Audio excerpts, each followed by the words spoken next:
Be me, 34 years old, running one of the most successful independent blogs focused on gender politics and social justice.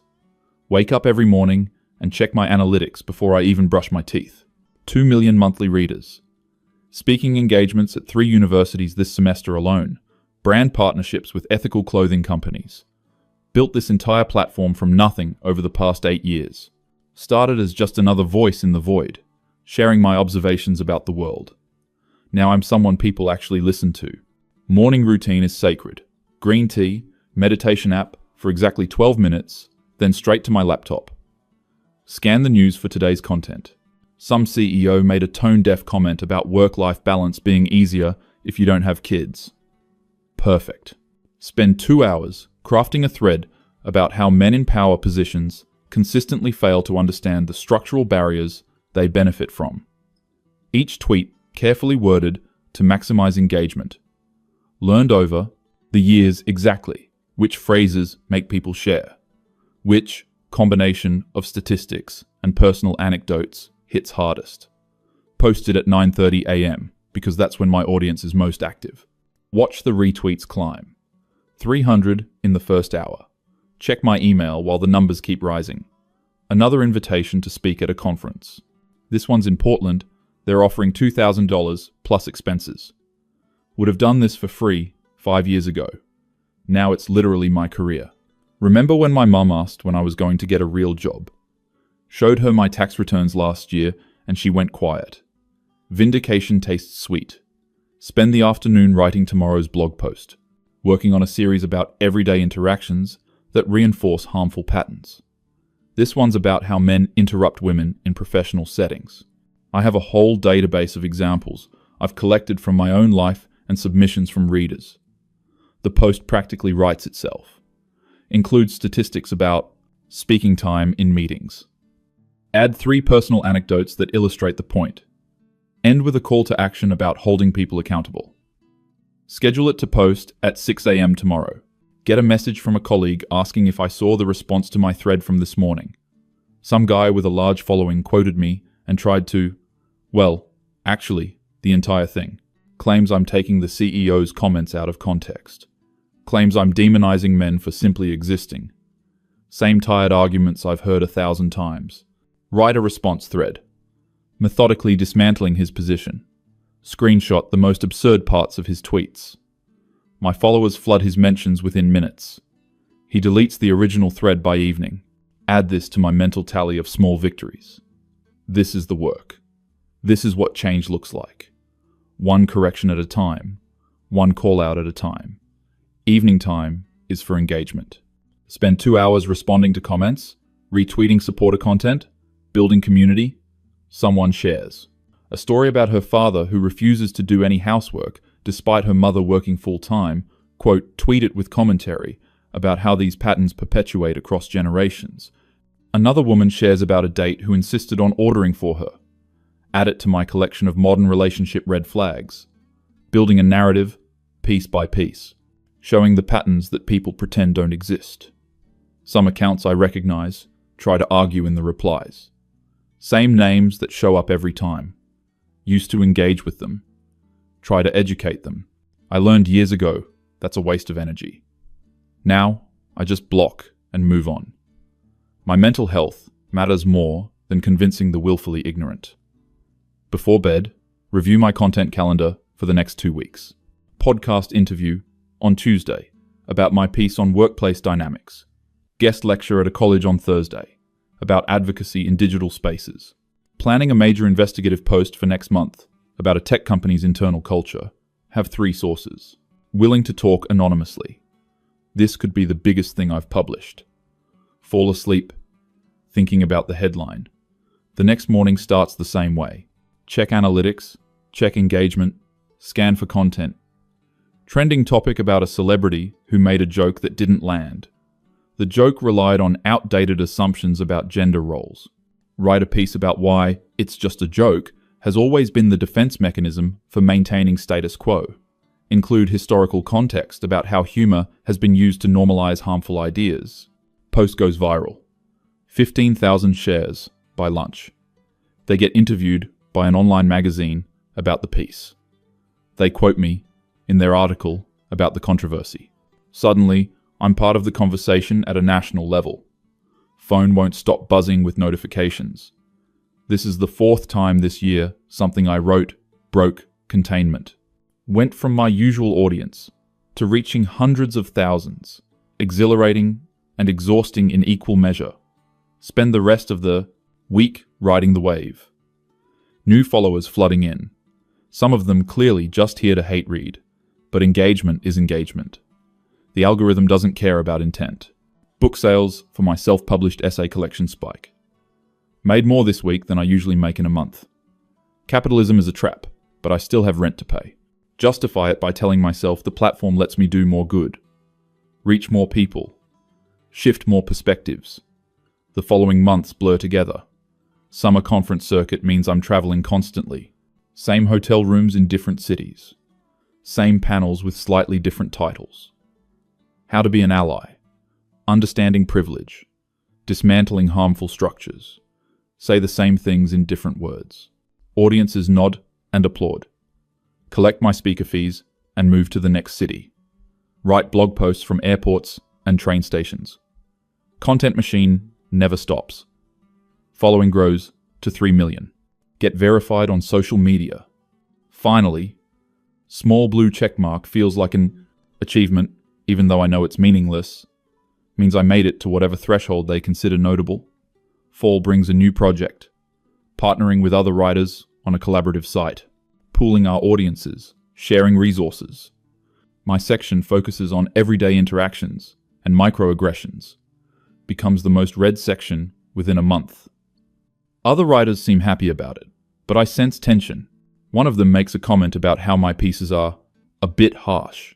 Suggests maybe I could consider multiple perspectives. Internally roll my eyes. This is always what happens when you speak clearly. People call it harsh because they're uncomfortable with directness. I don't soften my approach. Numbers prove I'm doing something right. Winter means less travel, more writing. Work on a long-form piece about how traditional concepts of masculinity harm everyone. Interview dozens of people. Collect stories about fathers who couldn't express emotion. Brothers who were told to man up. Partners who couldn't communicate vulnerability. Weave it into a narrative about systemic enforcement of rigid roles. Most proud of this piece when it publishes. Feels like my most important work. Reaches beyond my usual audience. Gets shared in spaces I normally don't penetrate. Some men even comment saying, "It resonated." Feels like progress. Double down on this angle. Spend the next several months focused on how these patterns limit everyone, but always making clear where the patterns originate. Always pointing to the root structure. Always naming who benefits from the status quo. Get pushback from people saying, "I'm being reductive." Ignore it. Complexity is often just an excuse for inaction. Year 6 of doing this work. Podcast launches. Weekly episodes. Interview format mixed with solo commentary. Becomes another platform.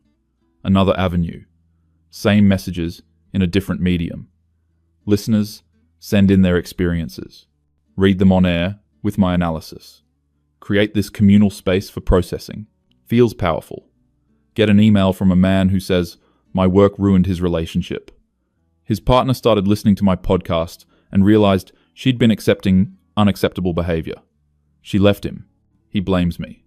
Wants me to know I'm destroying families. Delete it, but it sits in my mind for days. Tell myself that if the relationship couldn't survive basic examination, it deserved to end. Tell myself I'm helping people find their voices. Tell myself the anger directed at me is just proof I'm threatening the right people. Mostly believe it. Year 7. Invited to speak at an event alongside people I've admired for years. Activists who have been doing this work since before I knew the language for it. Imposter syndrome hits hard the night before. What if I'm just a blogger who got lucky? What if my analysis is shallow? What if I've been performing radicalism without understanding it? Give the speech anyway. Talk about accountability and patterns and structural change. Audience responds. Enthusiastically. Sell out of books at my table afterward. Woman in her 50s tells me I'm saying what she's thought for decades. Tells me I'm giving voice to experiences she thought were just hers. Remember why I do this. Keep going. Notice something shifting around month 8 of year 7. Harder to find fresh angles. Feel like I'm repeating myself. Audience doesn't seem to notice or care. They want the reinforcement. Want their perspectives validated. Want someone to articulate their frustrations. I'm happy to provide it. But privately, starting to feel hollow. Like I'm running on autopilot. Push the feeling down. Productivity doesn't leave room for doubt. Year 8 starts with a controversy. Old post of mine gets recirculated. One where I was particularly pointed about how men socialized in traditional masculinity are fundamentally unsafe. Wrote it after a bad breakup. Published it in anger. Stands out now as harsher than my usual work. People start asking if I still stand by it. Of course I do. Number thing. Say so publicly. Double down, even though something in my chest feels uncertain. Get invited to a debate format event. Initially refuse because I don't believe in debating human rights. Organizer convinces me by framing it as a conversation, not a debate. Other participant is a writer I vaguely know. He focuses on men's issues from what he calls a humanist perspective. Seems like MRA-light bullshit from his bio. Agree anyway, because the fee is substantial, and I'm confident. The week before the event, I actually read his work to prepare, expecting the usual nonsense about reverse sexism and men's rights. Find something more nuanced than anticipated. He writes about male vulnerability and emotional suppression, about fatherlessness and isolation, and suicide rates. Some of it overlaps with things I've said, but he doesn't connect it to larger structures the way I do. Still missing the point, but not as badly as I expected. The day of the event, I'm prepared with statistics and examples, ready to correct his incomplete analysis. We're in front of 300 people. Format is, each of us speaks for 15 minutes, then moderated discussion. He goes first. Talks about his own father, who worked himself to death, trying to provide, never learned to express love, except through sacrifice. Would died of a heart attack at 53. Talks about his brother who struggled with depression and isolation. Bought into the idea that men don't ask for help.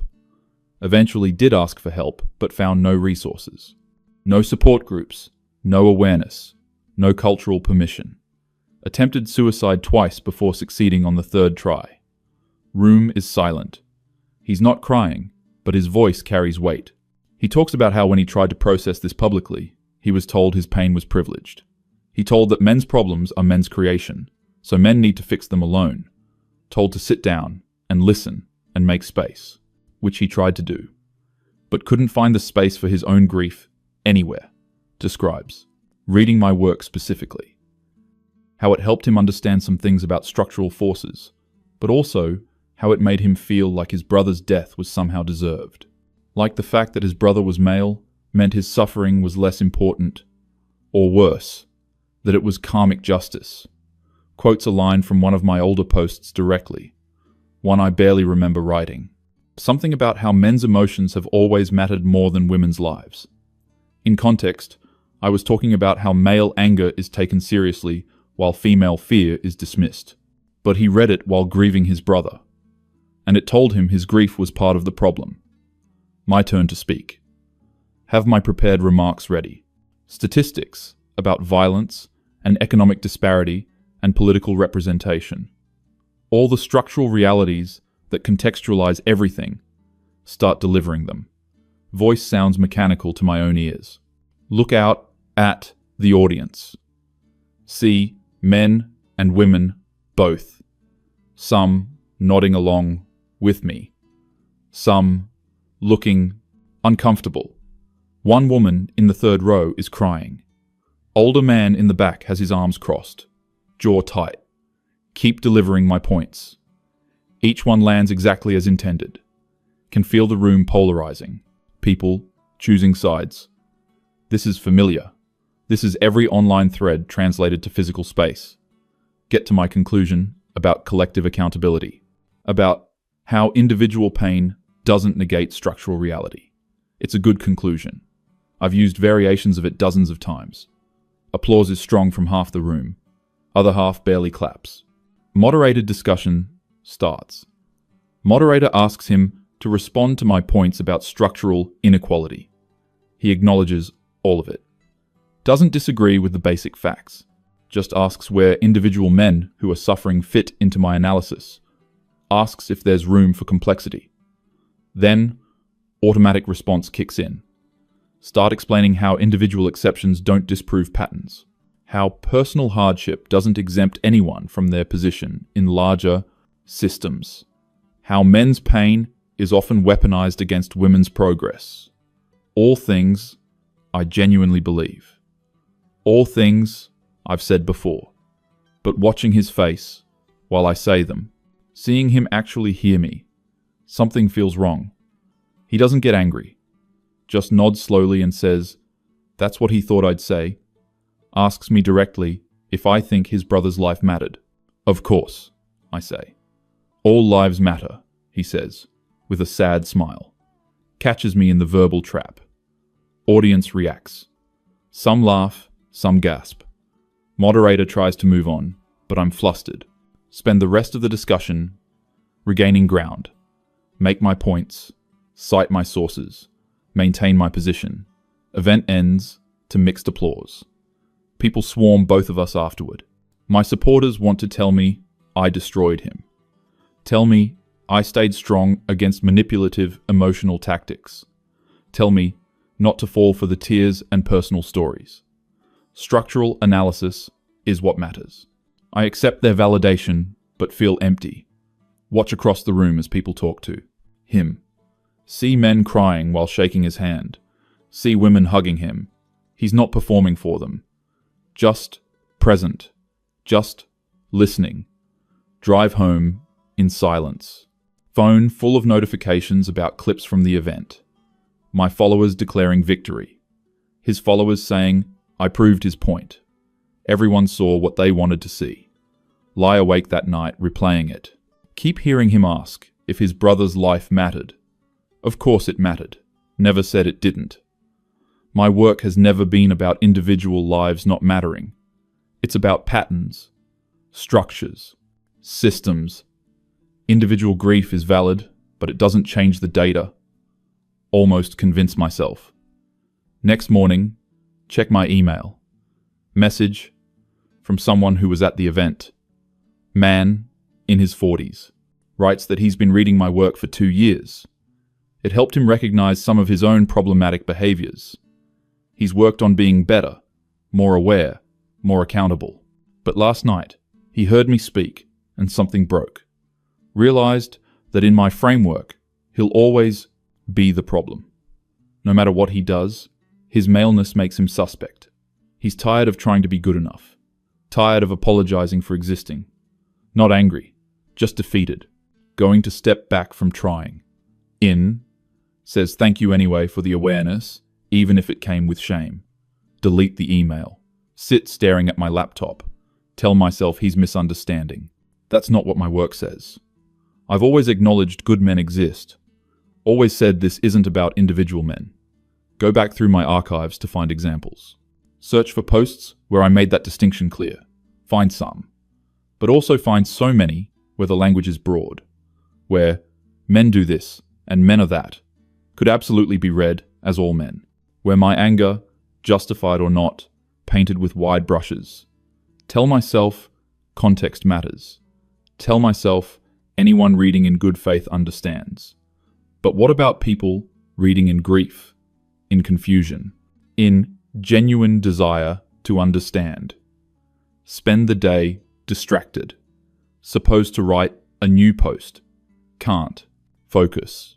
Keep thinking about that man's brother. About my own brother, actually. He haven't thought about him in years in this context. He's one of the good ones, I've always told myself. But what does that mean? Good compared to what? Good despite being male. Good as an exception. Call him for the first time in months. Just to talk. He's surprised, but happy to hear from me. Asks about my work. I deflect. Ask about his life instead. He talks about his job, his partner, his friends. Mentions struggling with anxiety. Says he finally started therapy. Took him years to go, because he felt like he should be able to handle it alone. He felt weak for needing help. I ask why he felt that way. He laughs. Says, the usual guy stuff. Not allowed to have feelings. Supposed to be strong. All that. Asks if I remember Dad. Of course, I remember Dad. He was terrible at emotions, my brother says. Loved us, but had no idea how to show it, except by working constantly. Came from his dad, apparently. Same. Pattern. My brother is trying to break it. Trying to be different. It's hard, though, because there's no model. And when he looks for resources, or community, it's either toxic masculine stuff about being alpha, or spaces where he feels like he's inherently the villain. He says this casually, not accusatory. Doesn't know the second category describes my work. Or maybe he does, and he's being kind. We talk for an hour. After hanging up, I sit in silence. My brother is a good person, genuinely kind, working on himself, trying to break cycles, and he feels like there's nowhere for him. Try to write that night. Start a post about the importance of maintaining boundaries, about not letting individual stories distract from systemic realities. Get 3 paragraphs in and stop. It feels like I'm trying to convince myself. Week passes. Can't shake the feeling. Go through my most popular posts. Read them as if I'm my brother. As if I'm that man whose brother died. As if I'm any of the men who wrote to me over the years. The angry ones I dismissed as fragile. The hurt ones I categorized as missing the point. The defeated ones I saw as casualties of necessary discomfort. Read my own words, telling them their socialization makes them unsafe. Their gender makes them suspect. Their pain is less important because of their privilege. Each individual claim I could defend, could contextualize, could explain. But the cumulative message, the pattern of my own rhetoric, feels brutal. Start noticing things differently. Man on the subway looks exhausted. Reading something on his phone, stress evident. Old me would have thought about how men's emotions get prioritized. How tiredness is universal, but men expect accommodation. Now, I just see a tired person. No story, no assumption, just a human. Meeting with other activists to plan an event. One of the guys in the group offers an idea. Gets talked over by 2 women. Offers it again. Same thing happens. Finally stops trying. Looks familiar. It's what I've described happening to women 1,000 times. Pointed out. Say we should hear his idea. Someone jokes that he doesn't need me to defend him. The patriarchy does that already. Everyone laughs. He laughs too, but leaves the meeting early. His idea never gets heard. Month passes. Still writing, still posting. But everything feels different. Second-guessing every sentence. Seeing complexity where I used to see clarity. My engagement starts dropping. People notice the shift in tone. Comments asking if I'm okay. Some accusing me of softening. Of being influenced by male tears. Of losing my edge. Try to course correct. Write something with the old fire. Piece about accountability and calling out harm. Feels performative. Post it anyway. Comments are enthusiastic. This is the content we need. Don't let them silence you. Stay strong. Feel like a fraud. Get contacted by a journalist working on a story about online activism. Wants to interview me about building a platform. About sustaining advocacy work. Agree, because it's good publicity. Interview happens over video call. She asks standard questions about my origin story. What radicalized me? What keeps me going? Answer on autopilot. Then she asks if I ever worry about the impact of public callouts. Whether shaming is an effective tool for change. Freeze. Hear myself saying all the right things. About how comfort is the enemy of growth. How people who cause harm need to be held accountable. How silence is complicity. She's nodding and typing. But I'm listening to myself and hearing something else. Hearing years of justified anger. Years of valid frustration turned into a weapon, used broadly, used constantly, used against people who maybe didn't deserve it. Interview ends. Sit staring at the screen after she's gone. Open my blog dashboard. 8 years of posts. Hundreds of thousands of words. How many of them were precise and necessary? How many were just anger looking for a target? Spend hours reading? Randomly. Find good work. Thoughtful analysis. Important points. Necessary conversations. But also find cruelty. Find assumptions. Find lack of charity. Find exactly what I've always criticized, just aimed in a different direction. One post about a news story. Man falsely accused of harassment. Accusation later recanted. My take at the time was that false accusations are statistically rare, so this doesn't change anything, which is true. But I didn't say anything about him, about that specific person whose life was damaged. Just used his story as a data point. Another post about a study on workplace behavior. Used it to make claims about male entitlement. Comments full of men trying to explain their own experiences. I dismissed all of them. Told them their individual experiences don't disprove data, which is true. But I was doing the same thing, using data to dismiss individual experiences, just when it suited my narrative. Feel sick. Physically sick.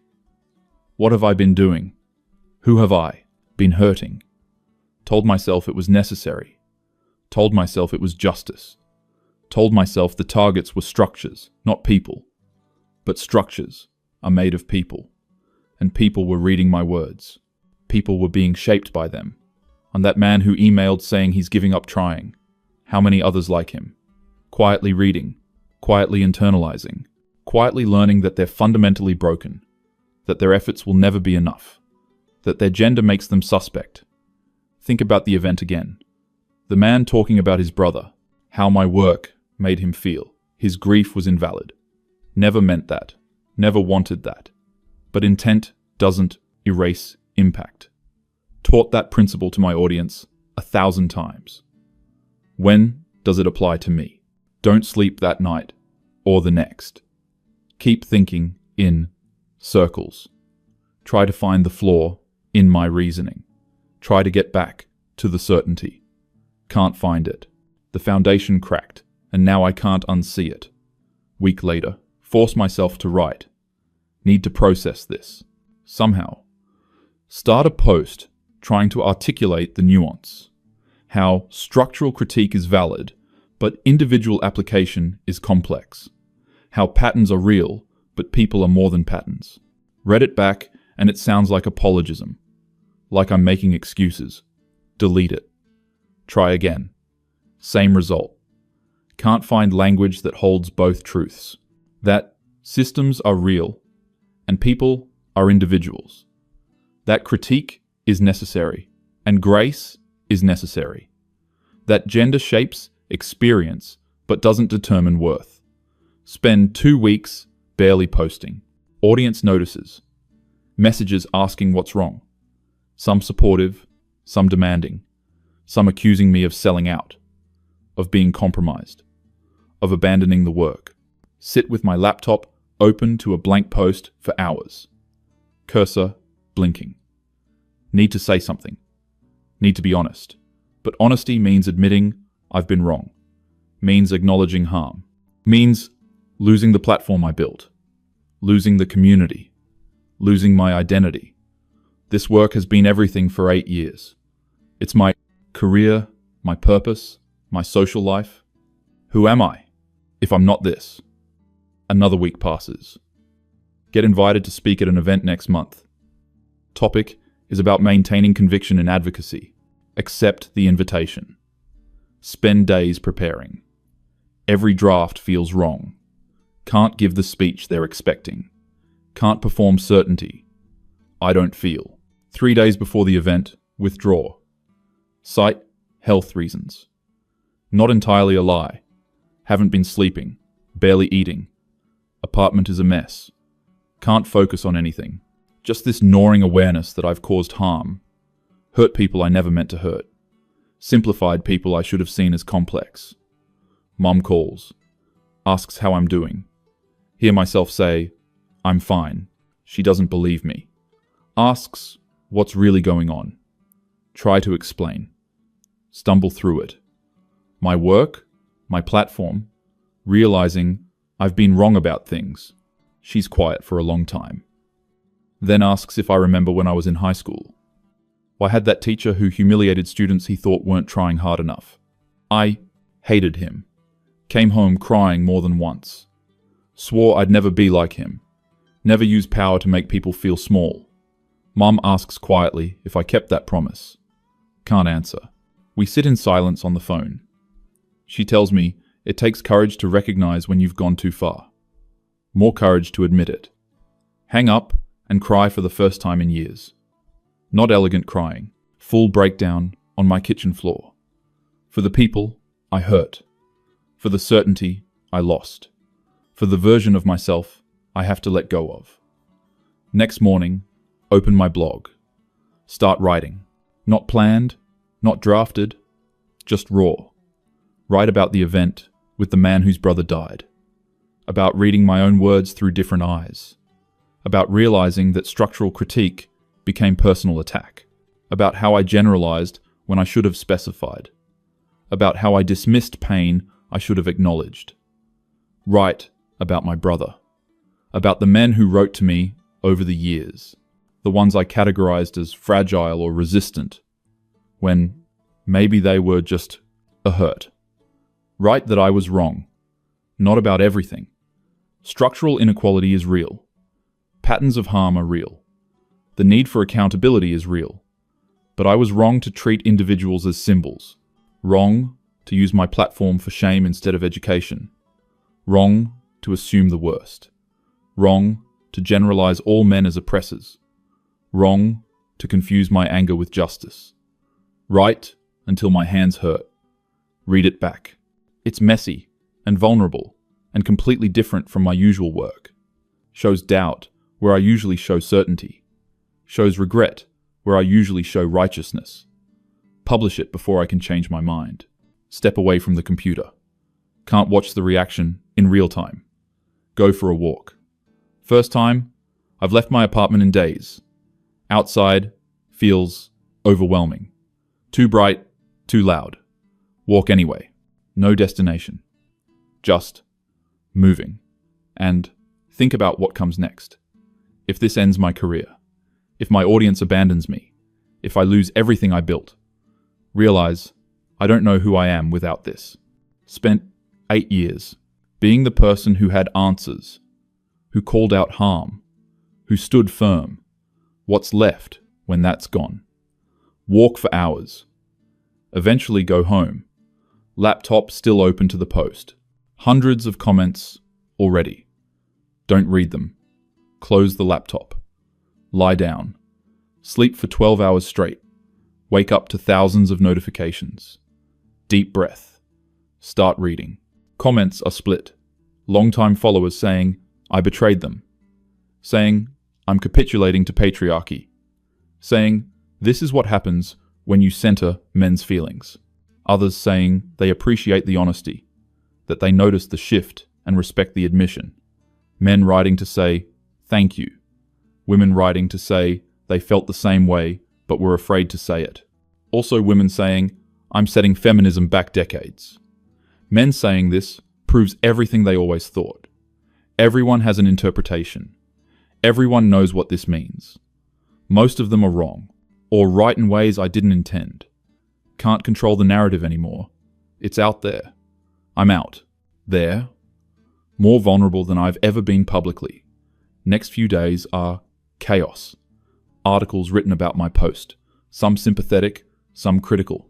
Most reducing it to a soundbite. Feminist recants extreme views.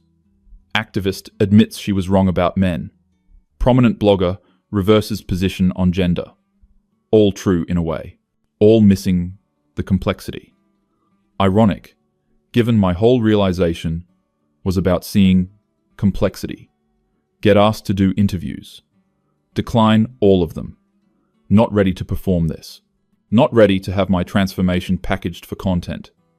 Need time to actually understand what I think now. Spend weeks reading. Not gender theory this time. Just novels, poetry, anything with humanity in it. Stories about people in their specificity, not as representatives of categories. Remember what it's like to see individuals. My brother calls. Says he read my post. Asks if I'm okay. Tell him honestly that I don't know.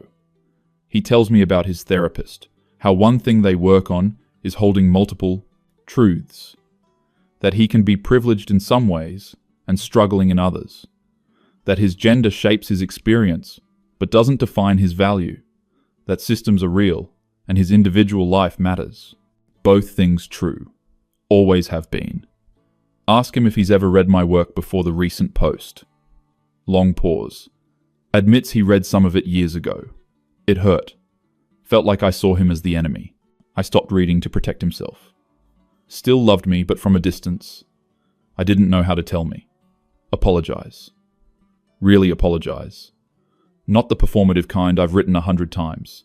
Genuine recognition of harm I caused someone I love. He's quiet, then says he forgives me. Says he's proud of me for the post. Knows it couldn't have been easy. Cry again after we hang up. Different tears this time. Month passes. Post less frequently. When I do write, it's different. More questions. Fewer declarations. More nuance. Less certainty. Engagement drops. Lose about 30% of my followers. The ones who wanted the old content. The ones who needed the enemy clearly defined. Surprising numbers stay though. Some say they appreciate the evolution. Say they were feeling similarly but couldn't articulate it. Build a different kind of community. Smaller but more thoughtful. Get an email from the man who spoke at that event. The one whose brother died. Says he read my post. Thanked me for it. Says it doesn't fix everything, but it matters. Offers to talk sometime if I want.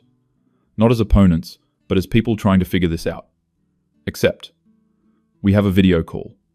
Awkward at first, but end up talking for 2 hours. About grief and anger and the stories we tell. About how pain makes us simplify. Makes us look for someone to blame. Makes us tribal. Both of us did it in different directions. Both of us hurt people. Both of us trying to do better. End the call feeling less alone. Keep writing. Keep evolving. Keep sitting with discomfort. 3 months after the post, do my first interview. Small podcast, friendly, host. Talk about the journey, about recognizing harm, about the difference between structural analysis and individual judgment, about learning to hold complexity. It's not a clean narrative, no dramatic conversion moment, just slow, painful realization. Host asks if I regret my previous work. Think about it carefully. Some of it, yes. The cruelty, the generalizations, the lack of grace. But some of it was necessary. Naming patterns is important. Holding systems accountable matters. I just lost the balance. Let anger become identity. Let righteousness become weapon. Say all this on the podcast. It airs and gets shared widely, more than my recent posts have been. People hungry for this conversation, apparently. Hungry for someone to model uncertainty, to show evolution, or maybe just hungry for drama. Hard to tell sometimes.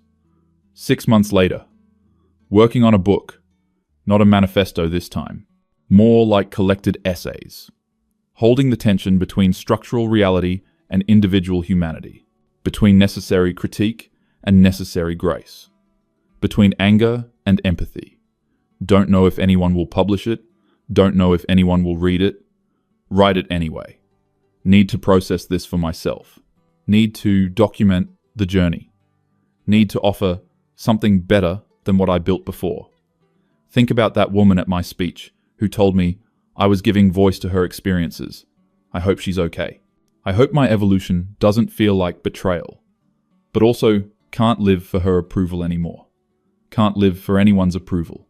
Have to figure out what I actually believe. stripped of performance, stripped of platform. Just me and the questions. Year after the post, analytics show I'm back to about half my peak audience. Different demographic though. Less ideological warriors. More people genuinely wrestling with questions. Engagement is deeper, even if it's less viral. Conversations, instead of battles. Okay with this. Better than okay. This is what I needed. What the work needed. Get a message from. Someone who read my old work, and it changed her life. Helped her leave an abusive relationship, and gave her language for her experience. She's concerned. My new position means I'm saying abuse isn't real, that I'm backing down from protecting women. Write back carefully. Explain that recognizing individual men's humanity doesn't erase violence against women, that holding complexity doesn't mean abandoning protection, that I can acknowledge I overgeneralized without reversing entirely.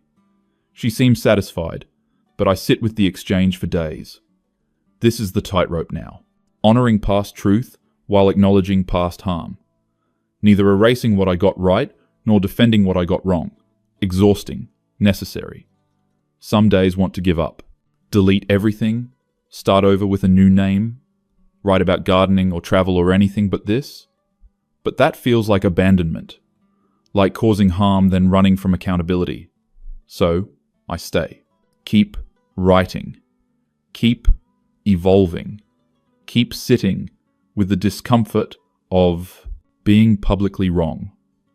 Of changing my mind where everyone can see. Year and a half later, invited back to the university where I spoke before. Different event. Different topic. Evolving perspectives in activism. Accept nervously. Prepare for weeks. Speech is about intellectual humility. About the dangers of certainty. About how the same tools that fight oppression can become oppressive. About learning to see people instead of categories. Deliver it to a half-full room. Used to pack auditoriums. Now it's maybe 100 people. Most of them students. Question period is intense. One student asks if I'm saying feminism is wrong. Explain carefully that I'm saying I did feminism wrong. That critique, without humanity, is just cruelty. That movements need both conviction and doubt. Another asks if I was pressured to recant by men's rights activists. Almost laugh. To explain that the pressure came from within. From recognizing the distance between my values and my actions. From seeing harm I caused. Older woman in the back, maybe a professor, asks what I'd say to my younger self. Think about it.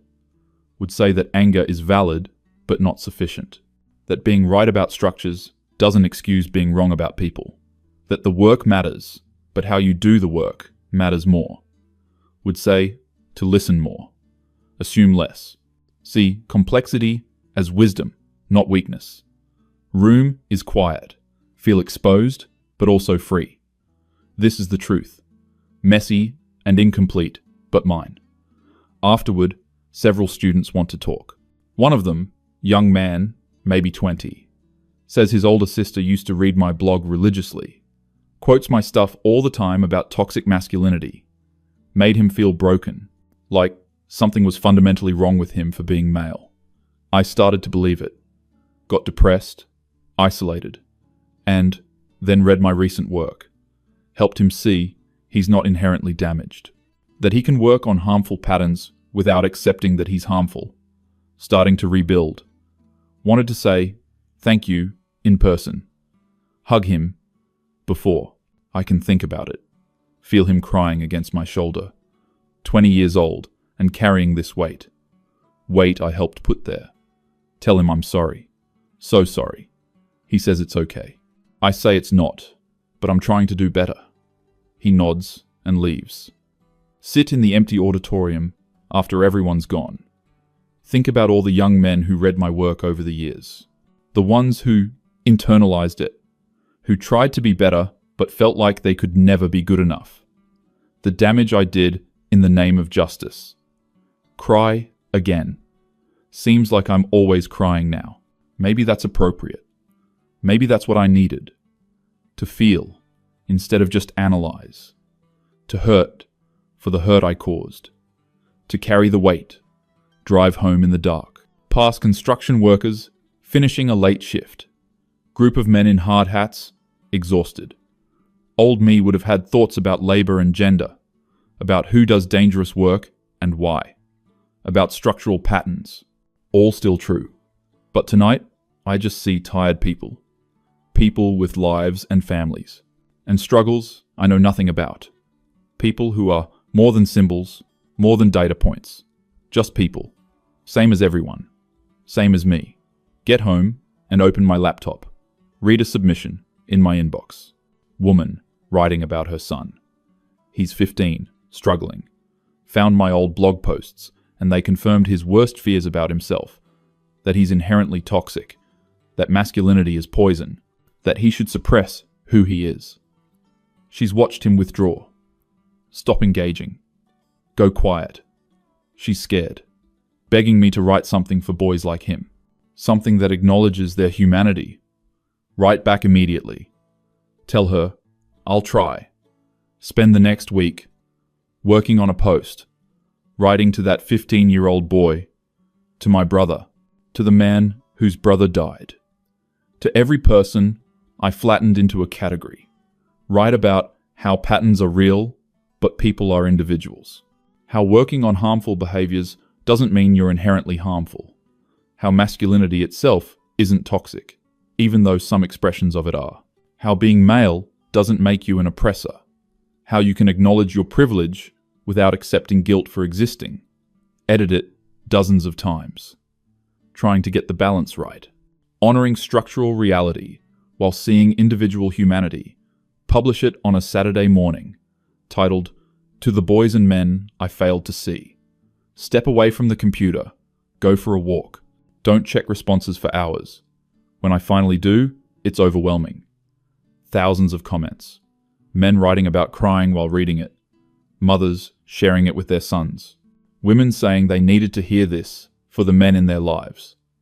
Also, plenty of criticism. Accusations of backsliding, of pandering, of letting patriarchy win. Some of my oldest followers saying goodbye, saying, I'm not the voice they need anymore. Watch the community split in real time. Painful, but also clarifying. This is the cost of evolution. This is what growth looks like. Losing people who need you to stay the same. Next few months, settle into a new rhythm. Smaller platform, different focus. Less viral moments. More meaningful exchanges. Write about navigating complexity. About holding multiple truths. About doing justice work without dehumanizing anyone. It's harder work. Less satisfying in some ways. No clear enemies, no simple answers, but feels truer. Feels like actual progress instead of performance. Quite, get contacted by someone wanting to do a long-form profile about my transformation. Initially refuse. I don't want to be a cautionary tale. Don't want this reduced to a narrative arc. They persist. As promised to handle it with nuance. Eventually, agree. Interview process takes weeks. Digging into my history, my evolution, my current thinking. Hard to revisit. Hard to see the progression laid out. Article comes out, titled The Unraveling, How One Feminist Blogger Learned to Question Certainty, Mostly Fair, captures the complexity. Includes criticism from former followers. Includes gratitude from people who felt harmed by my old work.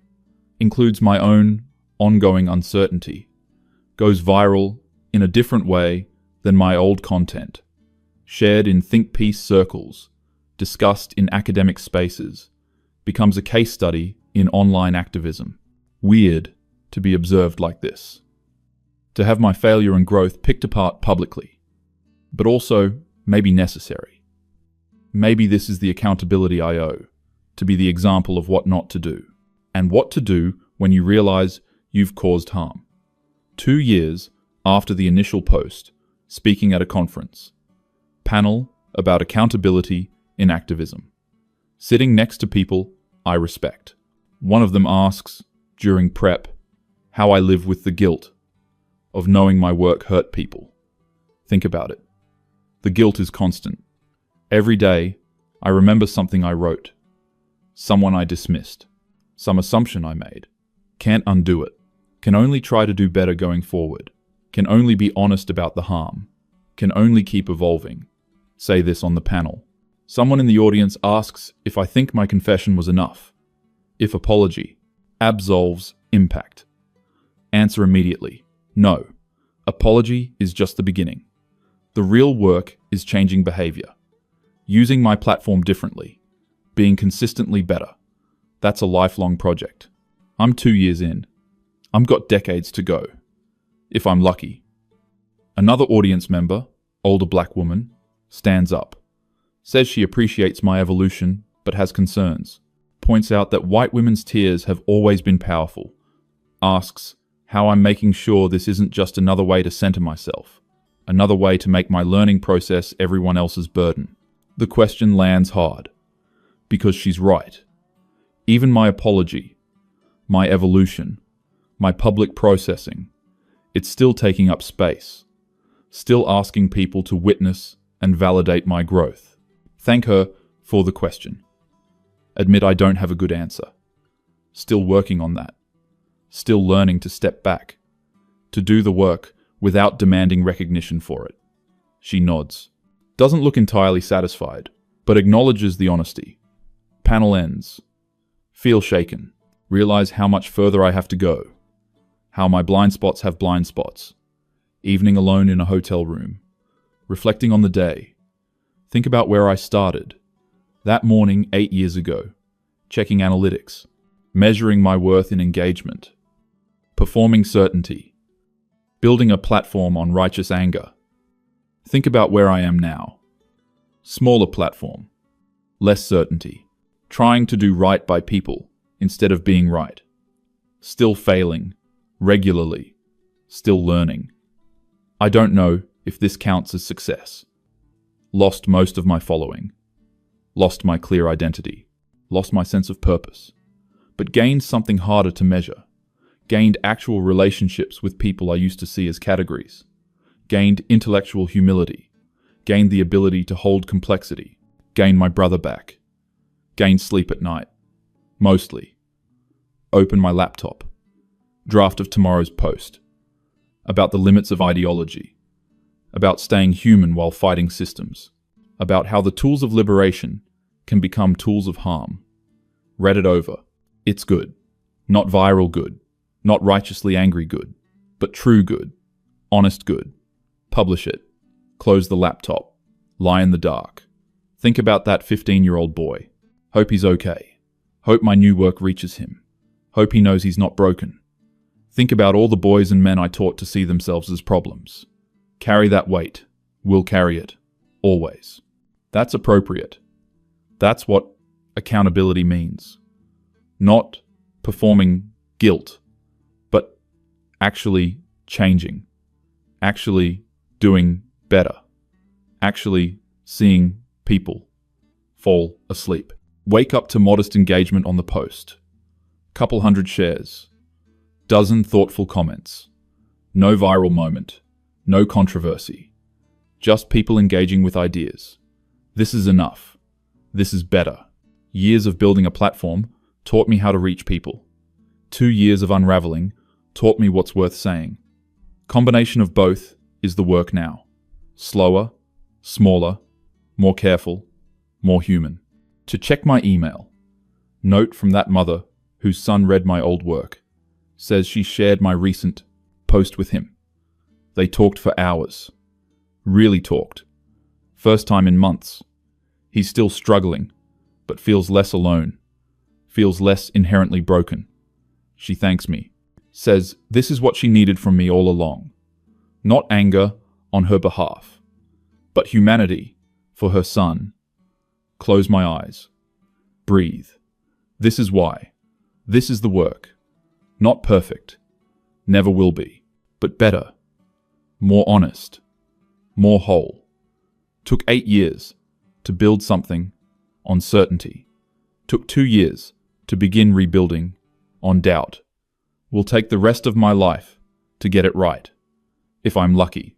If I stay humble. If I keep listening. If I keep seeing people, not categories, not symbols, not representatives of systems, just people, complex and flawed and worthy, like me, like everyone, open a new document, start writing. Not for an audience this time, just for me. Processing, learning, growing. The cursor blinks. I begin.